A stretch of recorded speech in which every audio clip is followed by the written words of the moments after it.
gitna ng summer heat, ilang lugar sa Metro Manila ang mawawalan ng kuryente. May ilang maintenance activities kasi na ipatutupad ang Meralco. Nasa frontline ng balitang yan, si Gerard de la Peña. Dahil sa maintenance activities, mawawalan ng kuryente sa ilang bahagi ng Metro Manila ngayong linggo. Mula bukas hanggang Miyerkules, may power interruption tuwing gabi at madaling araw sa ilang barangay sa Caloocan at Navotas.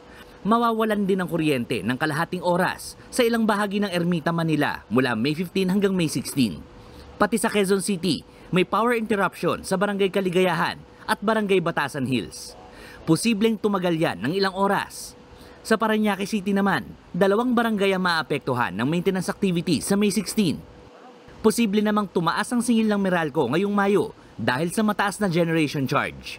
Tinuturong dahilan dyan ang pagpalya ng ilang power plant sa Luzon Grid. Ayon sa Meralco, tumagal daw ng halos 1 linggo ang yellow at red alert sa Luzon Grid noong Abril. Tumaas kasi ang demand sa kuryente, bunsod ng mainit na panahon. Wala pang pinal na halaga sa taas singil, pero hindi raw ito lalampas ng piso kada kilowatt hour. Nagbabalita mula sa Frontline, Gerard de la Peña, News 5. Mga kapatid, Jess De Los Santos po, huwag magpauli sa mga umaaksyong balita at napapanahong issue sa bansa.